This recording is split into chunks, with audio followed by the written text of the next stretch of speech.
Hi friends, ಇವತ್ತಿನ ಒಂದು ವೀಡಿಯೋದಲ್ಲಿ ನಾನು ನಿಮಗೆ ಟೆಲಿಗ್ರಾಮಲ್ಲಿ ನೀವು ಮೆಸೇಜನ್ನು ಯಾರ್ದಾದ್ರೂ ಮೆಸೇಜ್ ನಿಮಗೆ ಇಂಪಾರ್ಟೆಂಟ್ ಆಗಿರುತ್ತೆ, ಮೆಸೇಜನ್ನು ಸೇವ್ ಮಾಡ್ಕೊಂಡಿರ್ತೀರಲ್ವ, ಸೇವ್ ಮಾಡ್ಕೊಂಡಿರುವಂಥ ಮೆಸೇಜ್ ನಿಮಗೆ ಎಲ್ಲಿ ಸಿಗುತ್ತೆ ಅಂತ ಈ ಒಂದು ವಿಡಿಯೋದಲ್ಲಿ ತಿಳಿಸ್ಕೊಡ್ತೀನಿ.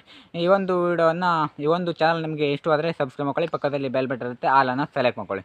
ನೆಕ್ಸ್ಟ್ ಟೈಮ್ ನಾನು ವೀಡಿಯೋನ ಅಪ್ಲೋಡ್ ಮಾಡಿದಾಗ ನಿಮಗೆ ನೋಟಿಫಿಕೇಶನ್ ಬರುತ್ತೆ. ಫ್ರೆಂಡ್ಸ್ ಈಗ ಬನ್ನಿ ವಿಡಿಯೋನ ಸ್ಟಾರ್ಟ್ ಮಾಡೋಣ. ಫ್ರೆಂಡ್ಸ್, ಮೊದಲು ನೀವು ಟೆಲಿಗ್ರಾಮನ್ನು ಓಪನ್ ಮಾಡ್ಕೊಳ್ಳಿ. ಟೆಲಿಗ್ರಾಮನ್ನು ಓಪನ್ ಮಾಡಿದಾಗ ನಿಮಗೆ ಈ ಥರ ಇಂಟರ್ಫೇಸ್ ಬರುತ್ತೆ.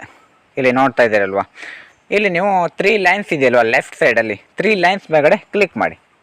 ಅದ್ರ ಮೇಲ್ಗಡೆ ಕ್ಲಿಕ್ ಮಾಡಿದಾಗ ನಿಮಗೆ ಸೇವ್ಡ್ ಮೆಸೇಜ್ ಅಂತ ಇದೆ. ಇಲ್ಲಿ ಮಿಡ್ಲಲ್ಲಿ ಕಾಲ್ಸ್ ಕೆಳಗಡೆ ಸೇವ್ಡ್ ಮೆಸೇಜ್ ಅಂತ ಇದೆಯಲ್ವ, ಅದ್ರ ಮೇಲ್ಗಡೆ ಕ್ಲಿಕ್ ಮಾಡಿ. ಅದ್ರ ಮೇಲ್ಗಡೆ ಕ್ಲಿಕ್ ಮಾಡಿದಾಗ ನಿಮಗೆ ಇಲ್ಲಿ ಸೇವ್ ಆಗಿರುವಂಥ ಮೆಸೇಜಲ್ಲಿ ಕಾಣಿಸುತ್ತೆ. ಫ್ರೆಂಡ್ಸ್, ಇಲ್ಲಿ ಯುವರ್ ಕುಡ್ ಸ್ಟೋರೇಜ್ ಅಂತ ಇದೆ.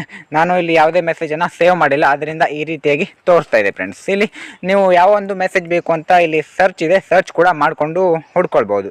ತುಂಬ ಮೆಸೇಜನ್ನು ನೀವು ಸೇವ್ ಮಾಡ್ಕೊಂಡು ಇಟ್ಕೊಂಡಿದ್ರೆ. ಫ್ರೆಂಡ್ಸ್, ಇದಿಷ್ಟು ಇವತ್ತಿನ ಒಂದು ವೀಡಿಯೋ. ಇಲ್ಲಿಗೆ ಒಂದು ವೀಡಿಯೋನ ಮುಗಿಸ್ತಾ ಇದ್ದೀನಿ. ಮುಂದಿನ ವೀಡಿಯೋ ಎಲ್ಲರೂ ಕೂಡ ಸಿಗೋಣ. ಯಾರೆಲ್ಲ ಕೊನೆವರೆಗೂ ವೀಡಿಯೋ ನೋಡಿದೆ ಎಲ್ಲರೂ ಕೂಡ thank you for watching. Bye bye.